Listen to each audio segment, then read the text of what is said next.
Hello again, welcome back to Asgard, and welcome back to Divine Journey. So I've done a little bit of work around in here. I've kind of built up the walls here. I did end up going with mossy living rock instead of just the standard, so I changed over the cable facades and went through and adjusted that. I think I like that look a bit more. And the pathways, a lot of this stuff I actually need to get farther in Botania to actually decorate out. You know, like the living rock and the living wood, they've helped, but I need dream wood, I need metamorphic stone, I need some things like that from Botania. And I did make some smoky quartz. That stuff's just quartz and coal, so. And this is where our terrestrial agglomeration setup is going to go long term. So, and actually, I tell you what, just because we can, let's go ahead and, let's see, I can never remember which is, it's, okay, it's 5 pieces of living rock and then 4 lapis blocks. I can never remember which is which. You'll notice that we have plenty of living wood, plenty of living rock. I did spend a little bit of time in Iceka. I went through and just vein mined down a bunch of trees, and we have tons of frozen stone now. So that stuff we are set on. Alright, and then lapis.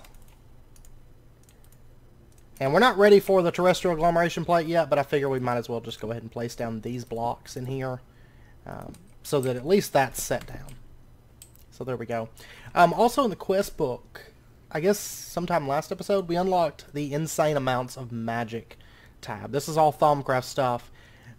There's not a whole lot of point in starting it at the moment. We could make the tables and do a couple things like that. However, to make this, and of course this is pretty much your gateway to Thaumcraft, we have to get Demon Blood Shards. And Soul Runic Plates too, but especially really I guess the Soul Runic Plates are the worst part of it. Demon Blood Shards we could actually probably already get, I think. Yeah, Master Blood Orb is the tier for that. But the Soul Shards, that's a little ways away, because that requires a tier 6 altar to do that. Or, no, not a tier 6 altar, but basically access to a tier 6 altar. You have to have a tier 5 and do like the big in-game ritual and everything, which I'm quite excited about. I love that ritual and it's a lot of fun. But anyways, today I think we are going to at least start off. We probably may switch gears towards the end of the episode to a couple other little things. We have a couple little odds and ends to clean up. But I think for right now we're going to start out by messing with Botania. Now I did go over, I moved our mana pool, right? And basically I just moved our mana spreader, sent it from this mana pool that was over there over to here. And I did go and get all of our Black Lotuses. You know, we had, I can't remember how many we had, but I went ahead and grabbed all of those and just dumped them all into our mana pool.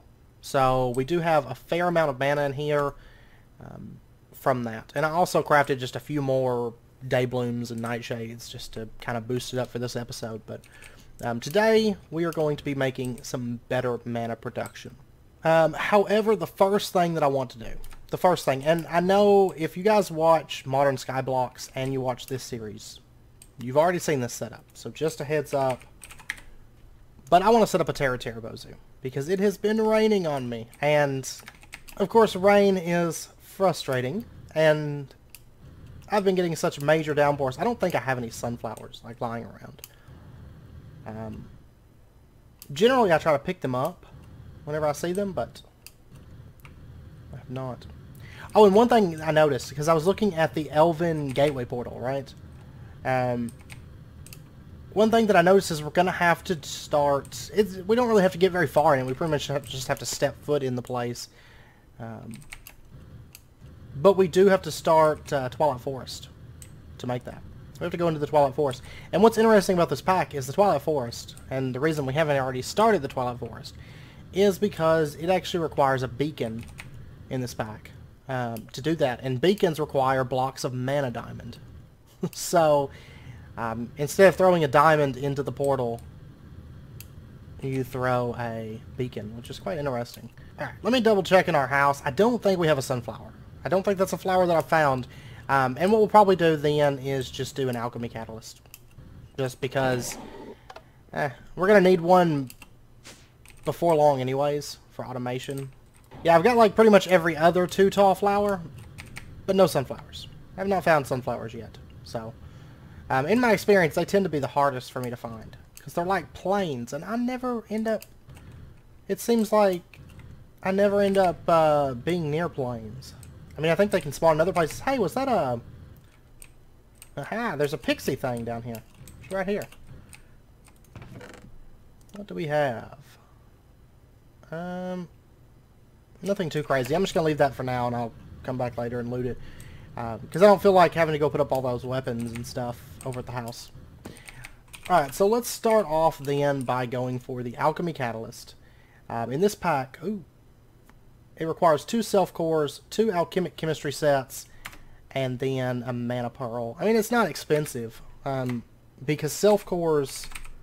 I mean, I guess if we didn't have this stuff automated, it would be a little bit more expensive, but... oh, Eden Chunks. Let me teach it...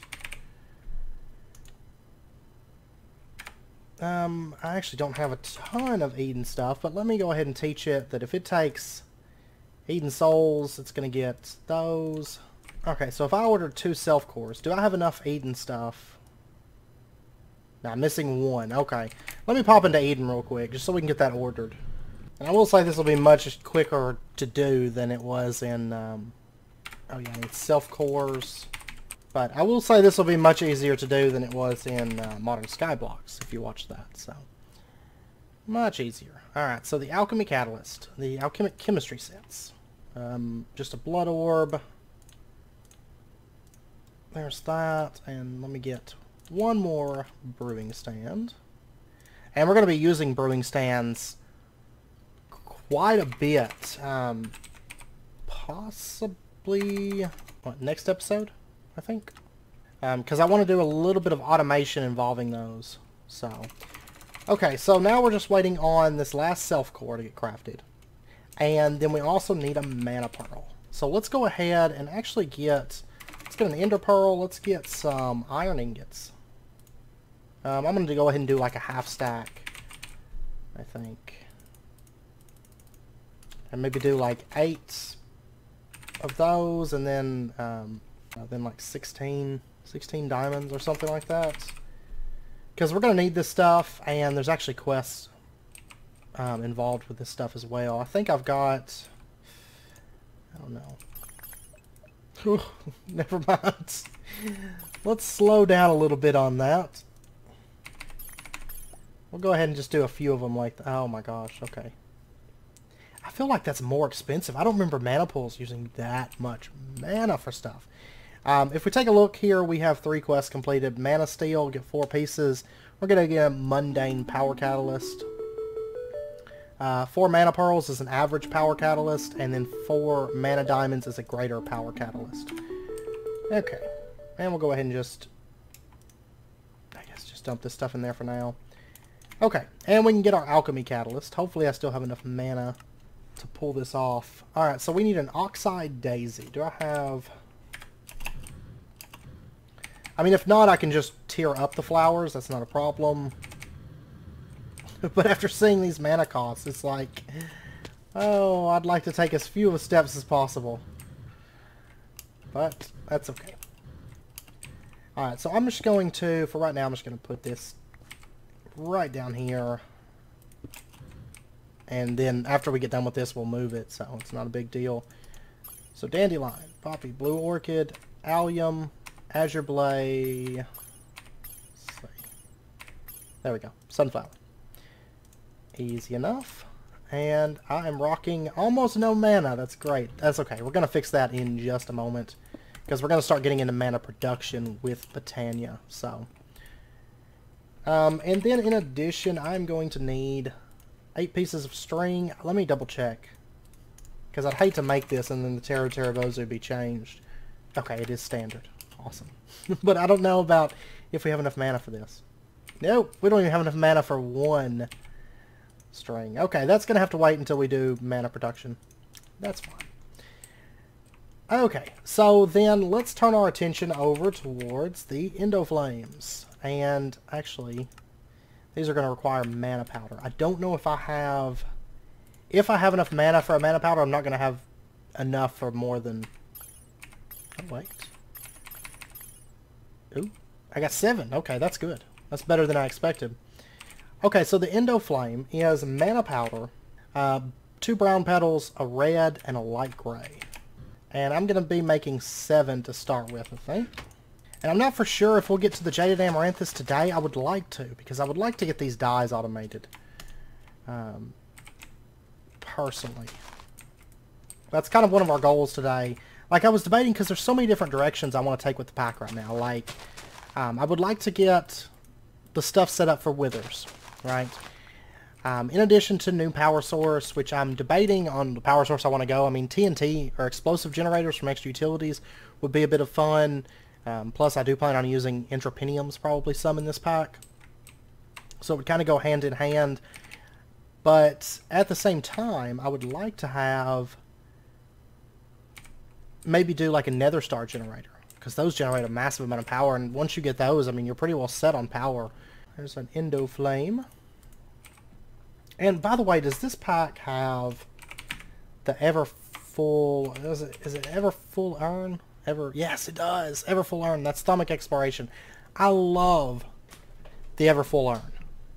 Now, granted, I mean, the Petal Apothecary is not hard to set up and have it stay filled and all that with other methods, but the ever full urn, if you've never used it before, it is one of my favorite blocks in history, and that is because it just looks so cool whenever it's running.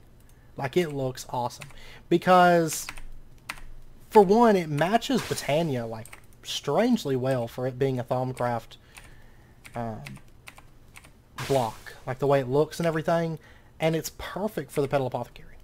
Like, it works hand in hand with the Petal Apothecary, and I do love it a lot. So, of course, it's probably a long way for us to get there, but that's one of those things I would love, like, one of the few things that's kind of like a little bit of ahead of our time, but I would love to see that as a quest reward. Just randomly in Botania, like, oh, you get an ever full urn. Because I think a lot of people skip it, and it's one of my favorite blocks ever. Okay, so we've got 7 Endo Flames. And I believe that should complete a quest. And it does. Oh, mana powder. We're going to get a weak filling agent. And then we get 3 blocks of coal for the Endo Flames for making 4 of those. Alright, so let's go ahead and set these up. We're going to go here, here, here, here.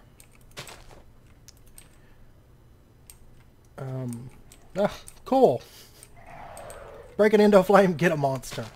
We'll just do like that. And this should... yeah, this is already bound. I believe I bound it, right? Yeah, I did. Okay, so then... tell you what, this block of coal... go ahead and go. And let me get like 4 more of them. And there you go. And honestly, I don't know if we want to automate like blaze lamps. Like really get these guys going all the time. I mean, for right now, I'm probably going to do like coal. Which is fine. Or charcoal, actually. Yeah, I'll just do charcoal. I've got a tree farm. And generally, I'm not using that stuff as fast as I could be. So let me make... and right now, I mean, a lot of wood is pretty much getting wasted anyways. Oh, there is no charcoal blocks. No! Oh, that's fine. I mean, I can just use charcoal. It's not really an issue. But we should be generating some mana, and I would like to go ahead... yeah, that mana spreader's not going to be able to keep up. That's fine.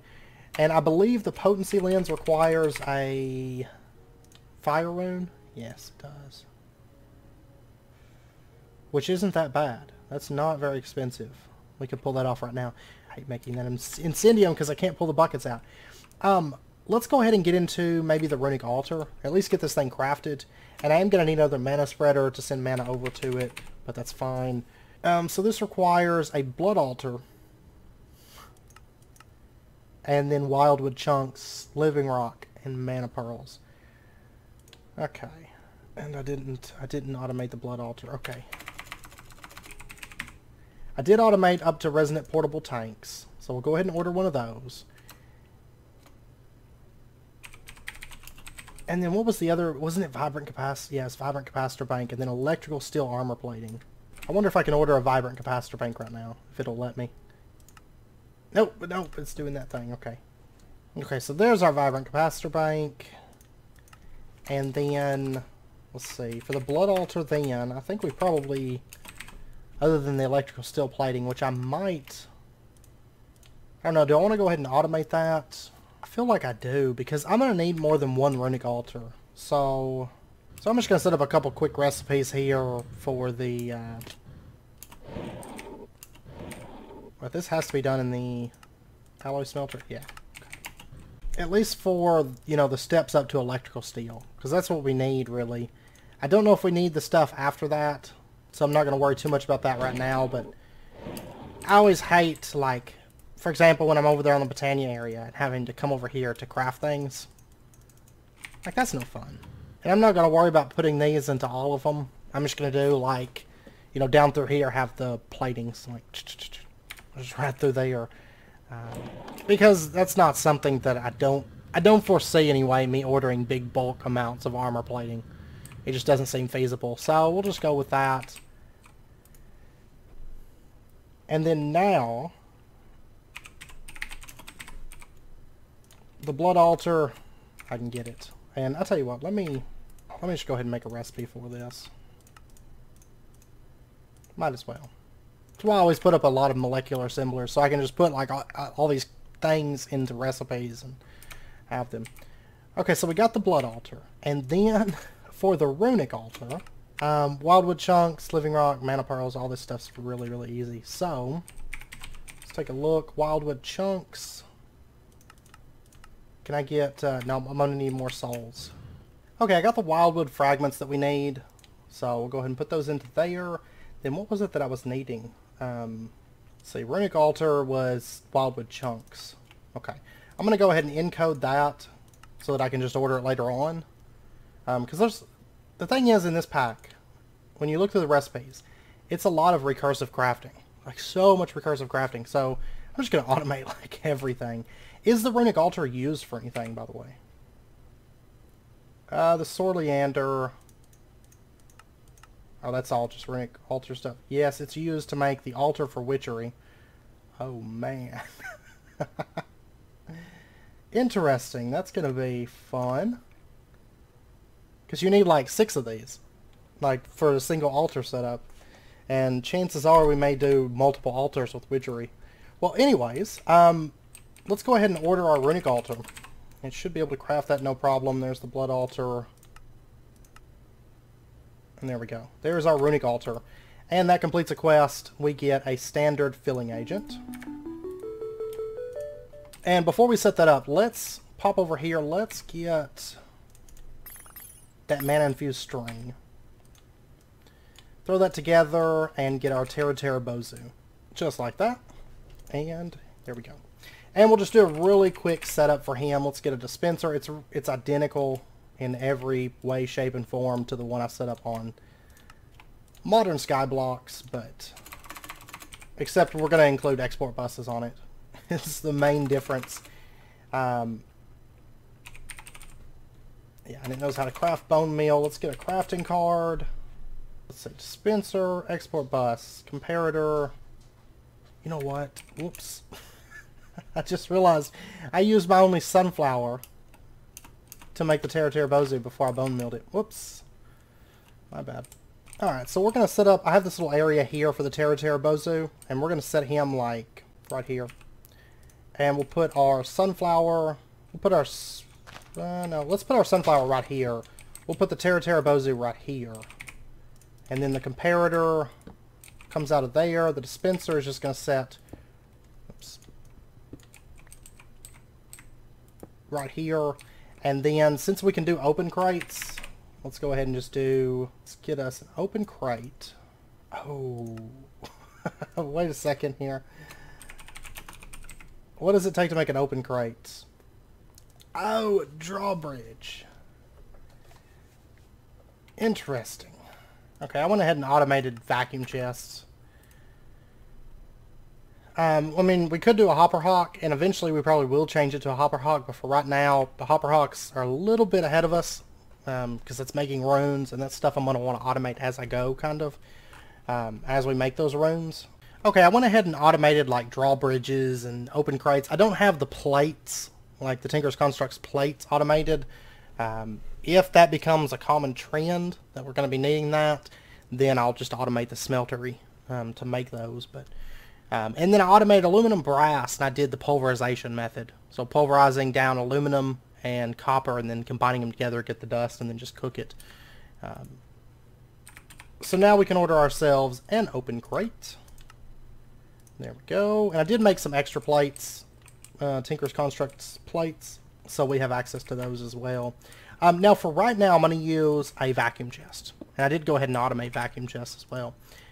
Later on, once we start getting into, once we have air runes and stuff, and we have some of that stuff automated, then I will likely change this to a hopper hawk, just so it kind of fits into the Botania theme of this area. But for right now, this will be okay. So I'm going to put a vacuum chest right there. Let me get a filter, and let me grab this bone meal real quick.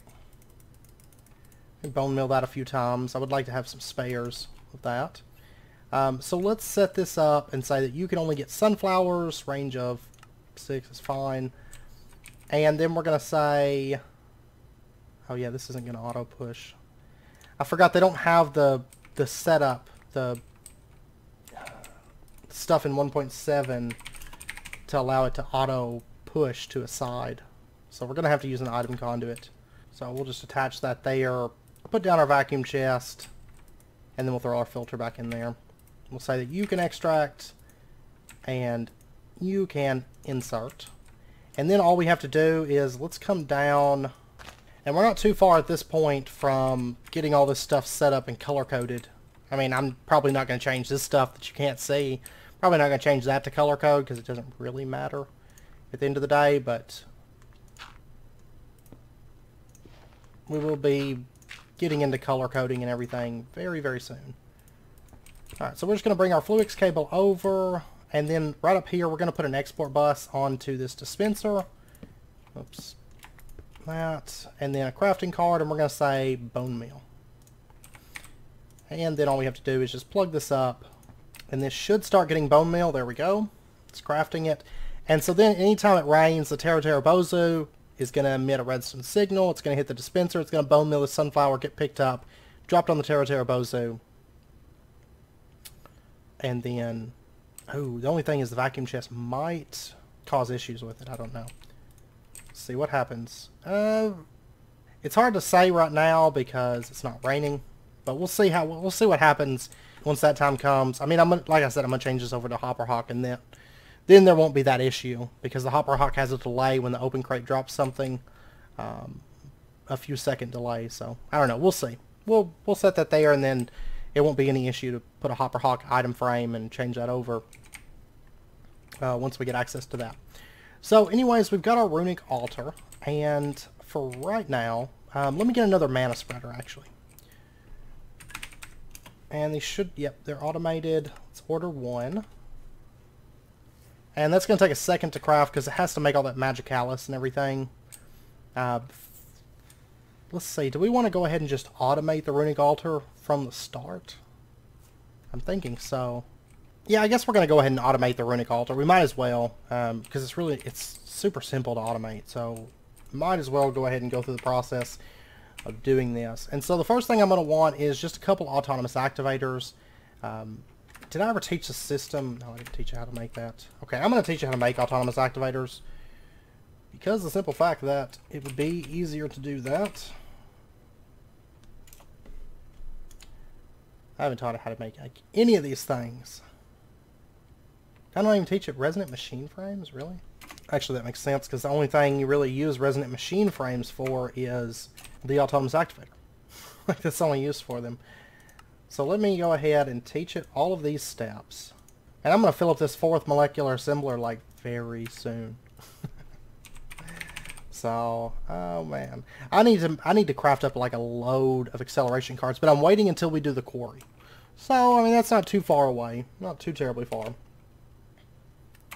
Especially if we go ahead and automate all this stuff. Oh yeah, I need to teach it resonant machine frames as well.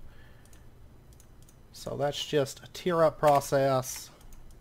And you know what? I just realized we haven't even automated mana just yet. So let's do that real quick. And we're just going to do a very simple out of sight method. Pressure plate. Let's get some redstone conduits. 2 pieces. Honestly, that's... Let me get one more batch of it. Because that would be cutting it close. Probably not enough. Let's get a hopper. Let's get an interface. And let's go ahead and get an open crate. And then I guess we're going to automate it with charcoal. So let's go ahead and just grab a piece of that. I may eventually change it to blaze lamps, but right now I've got so much wood coming in. I need to be using it for something, because honestly a lot of it at the moment is getting trashed. So might as well put it to some kind of use. So what we're going to do is we're going to set the open crate up just right here. And then we're going to have the hopper setting. We'll put it right back here. And that way I can kind of hide it. Though I guess really it'd be even easier to hide if I put it right here. Yeah, so we're going to put the hopper, or the open crate right there. We're going to put the hopper just right there. And then all we have to do is connect up some insulated redstone conduit. Let me get my wrench out. And we're going to say, I want you to connect to the hopper. So whenever this gets a redstone signal, it's going to stop the hopper from sending items to the open crate. And then all we have to do is, let's just remove that stuff. Let's put our interface down, like right here. And then have an item conduit pulling up out of there. Extract is always active. And then you can insert and keep charcoal on hand. Whoops, no. Not what I meant to do. Not what I meant to do. We'll have it keep a stack of charcoal on hand. So we'll put charcoal right in there. And there we go. So you'll notice that it drops a piece of charcoal and then it shuts off, right? And that way there's only ever like one piece of charcoal in the world, and it keeps feeding these. And then here in a second, once all these are fed, there we go. It's no longer feeding, so nothing's happening. Charcoal's just sitting there on the pressure plate until one of the Endo Flames get done with it. And the Endo Flames go through pieces of charcoal in just a few minutes, so none of this stuff should really ever despawn. I mean, the only chance is if these mana pools fill up, which if that happens, if I lose a piece of charcoal every 5 minutes, I'm not going to lose any sleep over that. So that'll be okay. I'll manage. So there we go. Alright, so let's throw that into there, and then all we have to do is just plug this thing up. So let's get some more Fluix cable. I mean, this is just our first little automated setup. It's very, very simple. Not too elaborate. But I promise we'll get to more elaborate setups as we get to more elaborate flowers. Endo Flame is probably like the easiest thing in history to automate. Aside from passive flowers. So we don't have to go too crazy on that. Okay, so let's just run, let's see. Let me go ahead and just bring that over like that. And then I'll just do cable anchors right there. And then all we have to do is run this Fluix cable. And this has channels available, so that's not a problem. Light this area up here. And we'll just bring this down and just connect it up like that. Okay. So that should be keeping charcoal on hand now, and my farm produces plenty of charcoal, so that shouldn't be an issue. And chances are it's going to be filling up the hopper first, right? Yep. So the hopper's filling up, and then the interface will back up, and then it'll stop pumping charcoal over there, except for one every time it eats through one. So, okay, so that's automated. We're going to start producing some mana, which is great. And so then let's turn our attention then to the Runic Altar. So I think I've almost got everything automated. The only thing I'm working through right now is the resonant machine frame, and I should have everything. I just need the last two, the reinforced. So there you go. There's how you make that. Let me make one of those, and then the resonant. There's how you make that. There you go. And then our autonomous activators, we're going to need to teach you how to make shiny gears. I don't think I've ever taught how to make those. No. Shiny gear, there you go, and autonomous activator, there you go. Yeah, I'm totally going to have to set up more molecular assemblers. Well, especially after this episode, if we get the Jaded Amaranthus set up. I don't know for sure that we will. Since I'm kind of focusing more this episode on mana production and Runic Altar. We'll see. But let's go ahead and order 2 autonomous activators. Ouch! I am out of shiny. Okay, let me go get ferrous. I'm gonna have to go mining for a little bit. Okay, well I went mining and I got a little bit of ferrous. It wasn't a ton. I think it was like 11 pieces or something like that. But while I was gone, this mana pool filled up a lot. Like a lot. I did chunk load this area. Made sure all this was chunk loaded, but it seems like these Intrapiniums, I don't know. I feel like they produce a lot of mana in this pack. Like, a bunch. But we do have a quest here completed, the Mana Infused String. Get 4 pieces of that. We'll go ahead and claim that. Then there's also a quest for Mana Weave Cloth. Let me grab like 16 string. We might as well go ahead and knock that quest out just really quickly. Oh, by the way, that Teru Teru Bozu, that's one thing I meant to mention, doesn't work. And I even crafted an Ender Collector to see if that would work. It didn't work. So I'm just going to leave that alone for the time being, and we'll get a Hopper Hawk. It'll work a bit better. So, because it has the delay that we want on pickup of items, and it would be the easiest. I mean, I could do something with the vacuum chest, have it disabled on redstone signal or whatever, and blah blah blah, but and have it run on a timer, but that's fine. We'll just wait until we get a Hopper Hawk. I can just right click him. It makes a sunflower for me, so. Anyways, let's take a look. Well, we're going to go ahead and continue on with the Runic Altar for right now. And our autonomous activators, I did go ahead and order those. Those are done.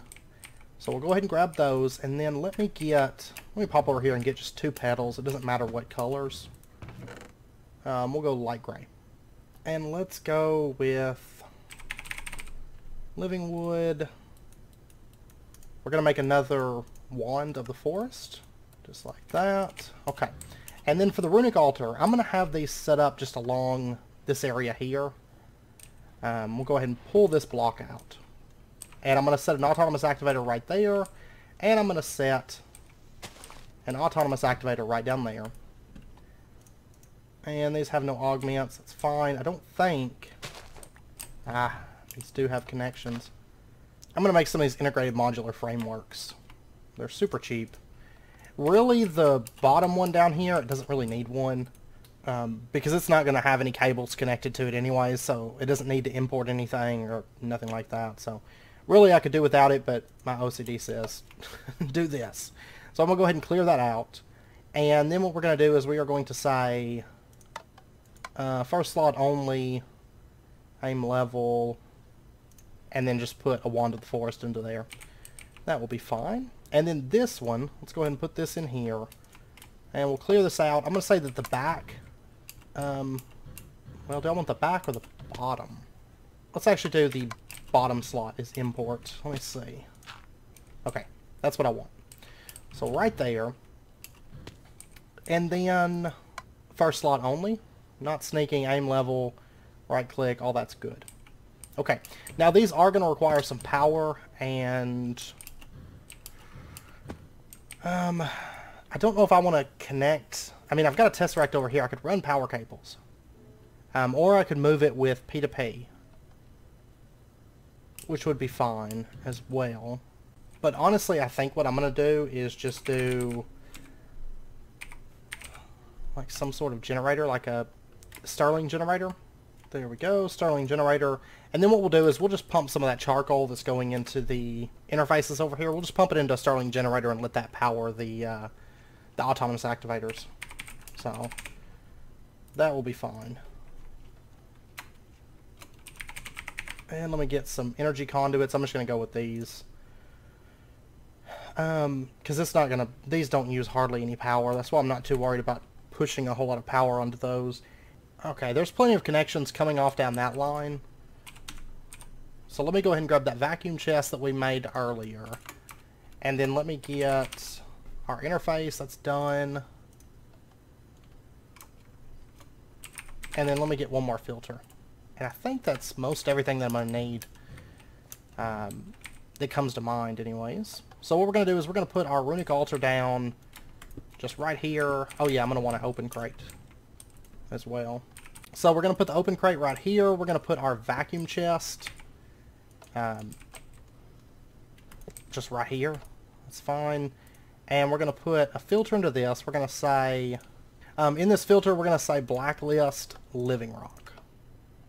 I forgot about this being like right next to it. What I can do is I can set the range down to like, we'll set the range down to like 2.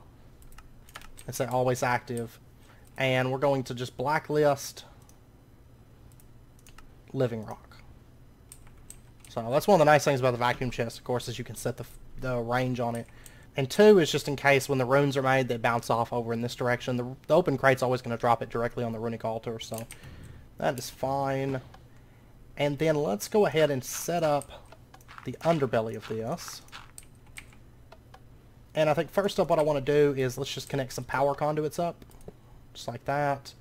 And then, let's see, where's that interface at? Right over here. So we're going to go ahead and tell it that it can extract, always active, and we'll just kind of run this stuff over. And I'm just going to put a Starling generator just right here and say that you can insert, and there we go. It's going to start running for us. Yeah, capacitors do efficiency in this, so let's go ahead and just get an octatic capacitor. And I actually ordered some of those earlier for something. So that'll be fine. We'll pop an octatic in there. So we have, instead of 100% burn rate, we have 133%. And instead of 20 RF per tick, it's 80 RF per tick. So that'll be good. And then we'll just connect, well, actually, before I connect that over, let me run this Fluix cable just straight over. Let me remove this stuff. I am going to have to facade all of this, but we're going to put item conduits down on this vacuum chest. We'll say that you can extract on brown, always active. And actually, let's change this to this side. This will be the input slot, input side. And then what we're going to do is we're going to just put some living rock in here in all these slots. So the only open slot is this first one, and the only slot that's going to be using is this first one. Gosh, I swear it rains like all the time. And it's not just in this pack. It's like every pack I play in Minecraft, it's like, oh, rain. All the time, rain. So let's set our ME interface down right here. And I'm going to run some item conduits up here to this open crate. Leave it on the green channel. Let's say basic item filter, and you only accept, let me get another piece of living rock here. So you only accept living rock. And this autonomous activator, you can insert on green, but you don't accept living rock. Okay?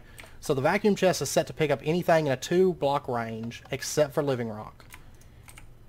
Open crate only accepts living rock. This autonomous activator accepts anything but living rock on this green channel here. And so then what we're going to do is let's just bring our conduits down. Let me go ahead and break off that connection. We're going to say that you can insert on brown, which of course is the vacuum chest line that comes through here. And then what we're going to do is set a chest down right here, and let's tell our our interface that it can pump into this chest. Because there's like stuff all over the place. Well, actually there's nothing right there. But we're going to say you face down, you pump into this chest. And we're going to set this to do not push crafting items if inventory contains items. That's very important. And then we'll just go ahead and set this up. We're going to say that you can extract always active. And of course this autonomous activator, this is the one that puts items onto the Runic Altar. And it only has one slot. So we can only accept one item at a time. And of course once the Runic Altar starts crafting something, it's not going to accept more items. So then all we need to do is just plug up this power conduit. So that, go ahead and push power to this, maybe. Let me make like a basic capacitor bank. Well, I wonder if it can feed into just directly into a capacitor bank. Okay, yeah, it's getting power from into the capacitor bank. So that's what we'll do. We'll just run power over like that. There we go. Autonomous activators are getting power. I have no clue why it won't feed into the conduits. But that's fine. And then it's pretty much set up. I mean, I've got a lot of cleaning up to do, but that's fine. So let's go ahead and set up a recipe. Okay, so let's take a look at our runes, and I guess, let's see, we've got, oh god, we're gonna have to automate mana steel, which is, that's fine, it doesn't take but a second. But what if we start with something simple like runes of water? Oh my gosh, there are so many things to automate. Like this one, of course, we have fish jerky, and I think all the rest of this, bone meal bag is easy enough to automate. Aqua balls. That's not terrible to automate. Oh man. And then we got Runes of Fire, which I think all this is fairly easy to automate. Rune of Earth takes double compressed dirt. Rune of Air takes concentrated cloud seed bucket. I'll tell you what, I guess we're going to start with like maybe a Rune of Fire. Okay? Man, these are so expensive. So let's say, oh, you know what? I just realized. Okay, these take 9 items. Okay, so there is space. I was wondering, I was like, oh man, what if these take more than 9 items? Like we're gonna have to totally change things up. It's very easy to do if you have dedicated altars in that case, but okay. Or you can use level emitters to do it as well, but that's fine. So Rune of Fire. Actually, I know it takes mana steel. It also takes gunpowder, the mana powder. So let me go ahead and just make a little bit of mana powder. So a piece of that. And then it also takes a lava bucket. Just going to order one of these. And then we're also going to need elemental inscription tools for fire and incendium, which I'll have to go over there and help it craft those along, but that's fine. Oh, let me pull this stuff out for just a minute. I'm putting it in the crafting terminal anyways, and not the correct terminal. Rune of Fire Nether Wart bag. I'm going to go ahead and automate that. And I'm going to go ahead and grab one of those. And then nether bricks, gunpowder, and then netherite blocks. Let me go ahead and grab one of those. And then honestly, I think the only thing we're missing at this point is just the 2 blood magic parts. Yes. So let me order like 2 fire cores. And then let me also order like 2 incendium. And I'm going to have to go help it because of course, I mean, if I'm crafting Runes of Fire, until we get the Ballad of Alchemy set up for that one recipe, I'll just have to remember to pop over here and help it. So it's kicking through them right now. I just got to keep moving the buckets out. I think probably something like Steve's Factory Manager could pull out the buckets. Because I know Steve's Factory Manager can automate the alchemic chemistry set if I recall correctly, but like without any issue, but that's fine. I mean, Ballad of Alchemy will take care of this one recipe without any issues once we get that. Okay, it seems to be done. It's not the most exciting job in the world, pulling out those buckets, but that's fine. Alright, so Incendium, there we go. And then the Fiery Core, or the Fire Core. Okay, so what we're going to do is we're just going to put this into the recipe, just lay all these blocks out. Lava bucket, mana powder, nether wart bag, gunpowder, nether brick, netherite block, and incendium. Man, these runes are so involved. I love it. Absolutely love it. Like, Project Ozone wasn't nearly as involved to make the runes. Actually, if I recall, I think it was like pretty well standard. But anyways, let's go ahead and we're just going to drop all these on there. You'll notice the vacuum chest isn't going to try to pick these up. So that's not a problem. My bad. It's not Fiery Core, it's the inscription thing. And of course that was like the first thing that I put on here. So I'm going to pull all this stuff off. Okay. Yeah, I forgot about the inscription part, which we'll automate that once we get, you know, our ritual up and going.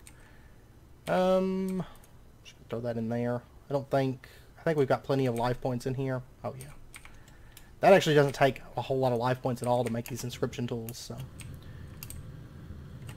And once we get our ritual, which, oh, one thing I want to bring up, and because I know Atrocitus watches the videos and everything, and one thing I found interesting is right up here it says advance to a tearful altar and set up the well of suffering and the ritual of regeneration above or below your altar, and so on and so forth about that. But I don't think we can even do that yet, because it requires dusk runes to make the well of suffering, and dusk runes require runes of pride. So you'd have to go through Botania before you could make the well of suffering, because you need 2 runes of summer, 2 runes of fire, and 2 blocks of mana diamond to make the runes of pride. So I feel like that should be after the Botania stuff. But we're gonna look in there and towards the end of the episode, because we've got a lot of stuff regarding Botania that we've done that we can mark off of that list. But anyways, I just wanted to point that out. Like, I think that should come after the Botania stuff, maybe. Maybe so. Oh yeah, let me put this into the thing here. And for right now, I'm just gonna have to make the inscription tools myself, as well as move the buckets. But that's okay. It's still a lot easier to craft it this way than having to manually do all this. So here we go, moment of truth. Inscription tool fire. And... wait, what? Oh, and somehow they ended up back in here. I don't know. I'm just going to put them on there. And there we go. It's going to start crafting the Rune of Fire. Now I just have to actually run mana over to it. So let's get our mana spreader that we ordered earlier. And... for right now, I'm just going to put this right here. This will get moved, but for right now, we'll do that. And it's going to start making our Rune of Fire. And we'll give it just a second here. And, oh yeah, I didn't actually order it, so... oh! I mean, we can make it, but now we just need to manage the... yeah, I didn't think about that, because we're not going to be able to request a piece of living rock with the recipe. I am going to say that makes 2 runes of fire and just go ahead and encode that. And I'm just going to put it into this interface, okay? But let's handle the living rock, because we are going to have to handle that just a little bit differently. So what I'm going to do for that, and I guess I should change this to say like blue channel. Should be fine. Let's do a comparator maybe from Project Red integration, because if I recall, this should emit a signal into a comparator if the altar is crafting. And actually, instead of having an open crate up here, since we're doing it this way, I'm just going to remove the open crate, and I'm going to set up a dropper, is what I'm going to do. So let me get just a dropper, because of course that runs on a redstone pulse. So if the comparator activates and says, okay, it's crafting right now, then it's going to drop 1 block. So I think that's what I want to do. And we're just going to put living rock right there. And then let's say we've got item conduits. We've got living rock. And then I'm also going to want some redstone conduit. So just some insulated redstone conduit, that's fine. And then what we're going to do is we're going to first put in this interface, we're going to say that you keep a stack of living rock on hand. It's just a little bit more setup. It's really not too difficult. And then we're going to have the dropper setting right over here. Now the only thing is the dropper doesn't... is there any better dropper? Let me see. There is the item dropper from Open Blocks. And if I recall correctly, that one actually drops straight down. So let me get one of those. I hate the vanilla dropper so much. So if we pop over here, let me make sure it works on pulse and not just on redstone signal. Yep. It works just like a normal dropper, but it does drop straight down. So everything lands in a pile. That's what I want. I don't want no vanilla dropper. Okay, so we're going to go with the Open Blocks item dropper. We'll put that right there. And then we're going to say, let's see, you can insert on blue. And then this interface here, we're going to say that you can, there's going to be a line coming out right there. And we're going to say that you extract on blue, always active. Just connect into this line of cables. And then just come up to right there. So that's going to start filling up with living rock. And so that part's done. And then all we have to do is just set up the redstone for this. And, oh yeah, there's going to have to be redstone here. There's going to have to be. Because there's really no way around that, I don't think. So instead of going with the Project Red comparator, I'm just going to go with the vanilla comparator. Because I'm sure that we'll need that Project Red one later on. So, and it's, I guess, a little bit more expensive. It's more involved. I need to actually automate the Project Red stuff, but... And I may end up hiding this stuff with, like, some blocks or something. And have maybe, like, a pillar that comes out, and these are kind of in between the pillars. Is what I'll probably do, because opposite this, once this is all set up, there's going to be, like, a mana pool opposite this Runic Altar, and then come down, there'll probably be another Runic Altar with a mana spreader directly across from it, and one more with a mana spreader directly across it. So, because, I mean, realistically, the Runic Altar, if you take a look at it, I mean, there's more to it than just making the runes. There is 47 recipes that are used for this, including things like Infinity Ingots, Awakened Cores. You know, we'll craft those over here, and Soul Fragments, and so on. And there's also all these seeds and stuff, but, of course, I don't think we're going to be automating those. I don't foresee any reason. Runic Matrix, not really a whole lot of reason to automate that. Wow. Okay. Well, actually, I guess these can stack, like the soul fragments and stuff like that. And the same with, like, the nullified leather, impregnated leather. So those could be automated with regular recipes, too. So, never mind. But, yeah, so we're going to have just a comparator coming out right here. And then what we're going to do is have some redstone come out. Connect that up. And over like so. And just plug it into there. And so whenever this starts crafting, it should emit a redstone signal and activate this item dropper. So let's give this a shot. Let's order ourselves some Runes of Fire. We're missing Nether Wart. I'm going to have to automate. I'm going to have to set up some farming stuff. Because I also need to get essences started farming. Because those things we're going to... I mean, we don't need them right this second. But the thing is, whenever we need them, we're going to need millions of them. It's not just like, oh, I just need a few of these things. It's like, no, you need a few million of these. Okay, let me... Let's say Nether Wart. Yeah, we have 8. Yeah, and actually... That's why I haven't done Nether Wart yet, because I can't put it through the... We may get into agrocraft. That would be a good point to get into agrocraft, because a lot of our stuff is being done through photogenic insulators. But maybe Nether Wart, we'll start agrocraft and putting some things up with agrocraft fairly soon. Oh yeah, bone meal doesn't work on those, but what does is watering cans. Let's get this. Okay, we should have enough Nether Wart now. So let me... not Nether... I don't want Nether Wart. I want Runes of Fire. Let's go ahead and order one of these. And so if we come over here, we take a look. There's the inscription tool, there's the mana steel, there's the lava bucket, and all these things. All these loads of things. And then there we go. It dropped a couple pieces of living rock, but it's not terrible. We'll see. We'll see what happens whenever it runs. I mean, if it uses 2... Yeah, it dropped 2. That's what happened. And it could have been a fluke too, but I don't have the stuff to order another rune right now. But let's take a look here. Rune of Fire. Yeah, we got 4. So, that works. And, I mean, really, some of these later ones only have like a few things that go into the runes. So, I mean, they could not even have all of this. They could just have the open crate above them and run it like that. So, that's very likely what we'll do for some of those later ones. But... and then let's see about... If we've got the Runes of Fire, let me go ahead and grab those, because I bet that completes a quest. Rune of Fire is done. So, 3 diamonds for that.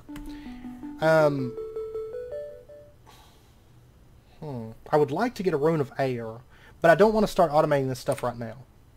Because we're going to have to automate concentrated cloud seed buckets. We can't really automate... I mean, I guess we could automate wildwood leaves, but I think that's really the only use for them. Yeah. So, we'd be quicker just to go into the wildwood and grab a bunch with shears, so... I do want to go ahead and get our Mana Seer Monocle, though. This thing requires an absolute ton of Mana Steel. But instead of just going and throwing all the stuff into here, I think what I'm going to do is go ahead and automate our Mana Pools. both the Alchemy Catalyst... Oh, look, it's full. I feel like these things generate an absolute ton of power. Because I'm planning on all of this being Endo Flames and having like a Terra... Eventually like a Gaia Spreader with a Potency Lens, like, just feeding it. Maybe some floating ones as well through here, but I don't know. Yeah, let's go ahead and automate. Let me grab this. And I'm going to go ahead and move this. And what we're going to do is we are going to make one thing from Botania. And it is the Elven Distributor. Ooh, that takes environmental cores, which takes Orbis Terrae. Huh. Not very hard to automate it, but I haven't encountered this one yet. Okay, so let me get, say, Terrae, Strengthened Catalyst, Gunpowder. Let me pop over here real quick. Because I would like to start at least working on a little bit of our mana infrastructure since we're generating so much mana, apparently. So we need Terrae, Strengthened Catalyst, Gunpowder, Sandstone, and Netherrack. And there we go. There's Orbis Terrae. And let's put that into there. There's our pattern. And I'm just going to put this into this interface. That'll be fine, because this other one's filled up. And then let's go ahead and make a recipe here for the environmental core. So environmental core. Oh, I'm waiting on a core right now. There we go. And that crafts the environmental core. Awesome. Man, this stuff is like so expensive on here. Okay, and then I can order our environmental core. Let me go ahead and order that. And let me turn off this rain real quick. Next episode we'll finish this. Really all we have to do is put a hop rock up here and an item frame with sunflowers. That's it. I mean, that's everything. So I just don't have runes of air yet. So I think for this, I'm going to go ahead and just make a recipe for the mana distributor once our core is done. Okay, there we go. Mana distributor. And what we're going to do is kind of make like a rough little mana battery.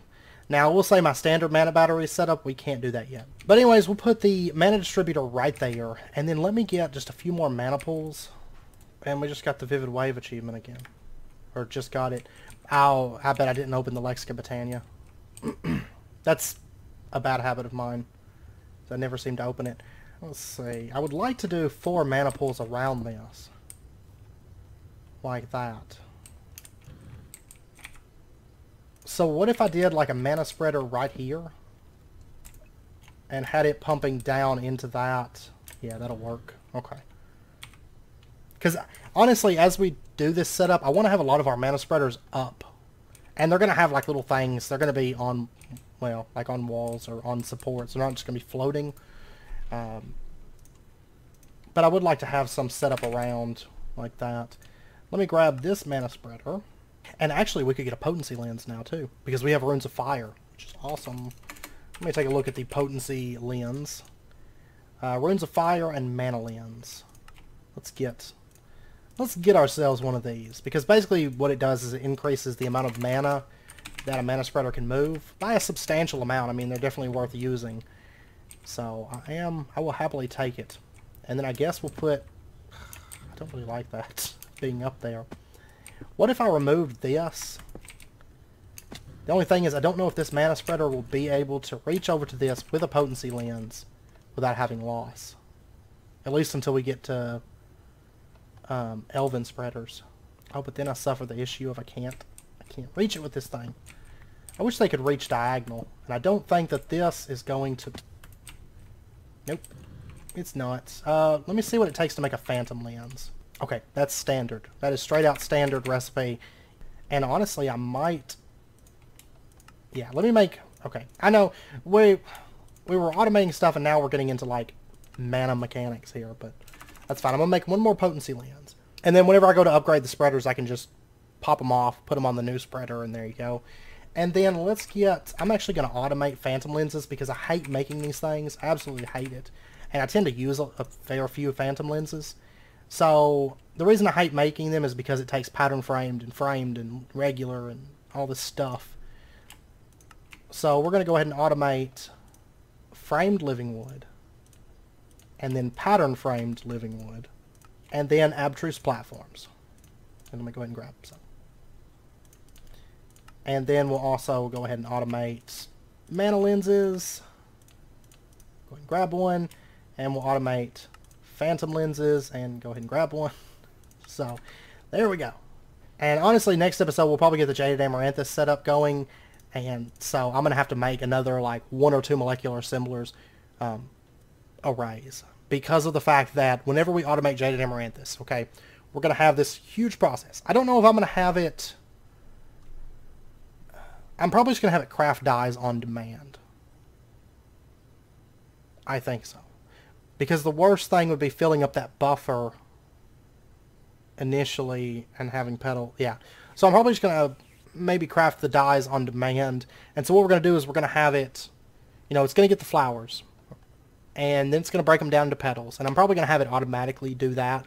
But then it's going to have to make all 16 dyes, all 16 dense cables, all 16 smart cables. So it's going to be like a ton of recipes I've got to set up once we get the Jaded Amaranthus. I will not be doing that on camera, though. I won't bore you guys with all that recipe set up. But alright, so then all we have to do is let's take one of these potency lenses and this phantom lens, and we're going to make potency phantom lens. And I don't believe phantom potency phantom.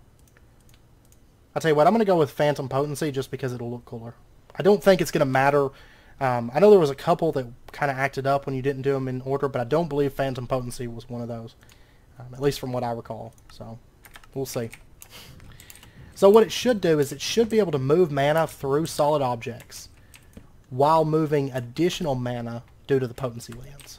So we'll just aim this right down there. And there we go. It's sending mana, and then the mana distributor is spreading it evenly between these 4 mana pools. Okay. So right there I have a much larger buffer than what I had with just this. And then let me go ahead and get this mana spreader. And I'm going to set this one up like... I wonder if this will work, or will I have to make a phantom lens? If so, that's not a problem, but I would like to get... Yeah, I'm going to have to make a phantom lens. That's fine. It's as easy as clicking a button now, so... I'm not going to worry about a potency lens. Oh, I'm missing mana steel. There you go. And then it can start sending mana to that, and then of course from there goes into this. And so then all I want to do is I want to put our potency lens onto this mana spreader so that it can move mana faster. Because like right now you can see it's backed up from all these Endo Flames, and now with a potency lens on it, which it doesn't look like there's any mana loss. Like if there was mana loss, that would be like this little like sparkly thing. So, but this should be... It may still not be able to keep up with these Endo Flames. Yeah, like these ones over here are just like, whatever. Whatever. You're not even like scratching us at the moment. I'll tell you what, I'm just going to order another mana spreader. And did I not automate potency lenses? I'm going to go ahead and automate potency lenses, and that's due to the fact that I tend to use a lot of potency lenses. There'll be a fair few of these lenses that get automated during all of this. Let's see, would this one be able to reach with a potency lens on it? Are you serious? This is the point that it loses mana. Literally like 5 feet, or not even 5 feet, I don't know what I'm talking about. Like 5 inches from the mana pool here. So technically right here, that's where it's losing mana, but that shouldn't be an issue because it should hit the side of this. Because I'm thinking what we'll do is we'll bind like this Endo Flame, and say like, you know, this Endo Flame to that one. So that way that one can start sending mana as well, which is going to cause this mana pool to get filled up. Because right now we have 3 mana spreaders feeding into this. Like this one isn't going to be able to keep up, but that's fine. Okay, and actually I was just editing footage and I realized it's wrapping up point. So, I was literally like, I was so excited to hit Botania. Like we just started going. Like, let's do this. But next episode we will continue on with that a little bit, and we'll automate some of the other runes. All the other runes seem to have certain little odds and ends that we're going to have to automate. for that process, but it shouldn't be too bad, honestly. So next episode, we'll get into that a bit more and automate some runes and the process of making those runes. Also automate things like the mana pool and the Alchemy Catalyst, and then we may even get into the terrestrial agglomeration plates, because I don't know for sure what it takes to make that. I haven't looked. I'm just kind of like tackling things as we come upon them. Potency cores, that's Potentia. Enderium base, that's really cheap. And then we just need all the different runes. So we've got Runes of Fire. That one's checked off. Runes of Mana, that's not going to be a problem. Once we automate the mana pool, that's not going to be hard at all. But anyways, I do want to take a quick look at the achievement stand with you guys real quick, because we've done some of these things. Craft a Petal Apothecary and Alexica Botania, done. Petal Apothecary to make a Pure Daisy, done. Convert materials to make Living Rock and Living Wood, yeah, we got drawers filled with each of those, done. Wand of the Forest is done. Craft a Mana Pool and Mana Generating Flowers, that's done. Mana Spreader and more Mana Pools, done. Runic Altar is done. Better Mana Generating Flowers in the Runic Altar, Endo Flame, Gormialis Munchdew, that's done. Which we will get into more flowers as we go, that's for sure. And then automatically feed your Mana Generating Flowers, that's done. Craft the QED and Enderflux Crystals, that's done. Infusion Stones, we've already done Infusion Stones. We haven't done a bunch, but we've done some. But like I said, I'm not planning on doing a whole lot of magical crops in this series. We will be doing magical crops in Skyblocks, but that's because that's Skyblocks. It's a little bit different, but upgrade your existing farms and set up full automation for tree farms using Mine Factory Reloaded planters and harvesters. That's been done for a long time. We'll go ahead and mark that off. Magnum Torch, we're going to get to that. So, and the Imaginary Time Block. Maybe next episode. I was planning on doing it this episode, and then I kind of got lost in Botania, honestly. So I do apologize. Like, honestly, when I get so excited, whenever we hit Botania, I'm just like, okay, let's do this. Like, and especially in this pack, because, you know, it's been a while through this pack before we've gotten the chance to get into Botania. Now, I will say that after we get, like, my plan is, once we get up to the Gaia, or not the Gaia Guardian, the portal to Alfheim, okay, which really isn't, it's not terribly far away. Now, we will have to get into a little bit of Twilight Forest, but I'm thinking that once we get to that point, once we get our quarry up and going and all that good stuff, then we are probably going to take a quick, well, not a quick, a few episode detour from what we're doing in the achievement book and going through the quests and stuff like that. And what we're going to do is we are going to dive into the Between Lands. Okay? Now, granted, it's not needed for progression or anything like that, but it's going to be a lot of fun because it really fits so perfectly into this pack, as you will see once we get in there, because, you know, this pack has a lot of the best dimensions. The only dimensions that come to mind that I'm a really big fan of that aren't present in this pack is like the Erebus and the Between Lands. So, I mean, it's got Twilight Forest, it's got, you know, Thaumcraft dimensions, it's got Witchery dimensions, it's got Divine RPG dimensions. Galacticraft isn't on my top picks. Galacticraft is kind of boring dimensions for me. I mean, they're fun to build on, but they're kind of boring as far as exploring and stuff goes. But so we will dive into the Between Lands, and we're not going to necessarily do just all the Between Lands in one go. We'll do a little bit of it, and then we'll come back to the quest book, and then we'll go back and do a little bit more Between Lands and stuff like that. Part of the reason is I want to get our feet wet in there, and then part of the reason is I want access to some of those building blocks, especially for this area, because if you haven't seen the Between Lands, I know I kind of showed a little bit of it off in a previous episode, but if you haven't seen the Between Lands, there is a ton of beautiful nature-style blocks that you can build with, like different little shrubs that actually have like a rounded effect, and like big mushrooms and all this different like greenery that we could use. So I would like to use that in here. I mean, it's kind of barren right now, but of course this area is going to be a lot of just mana pulses going everywhere and stuff like that, and then a bit of greenery and some things of that nature. That's why I ended up going with the mossy living rock bricks through here.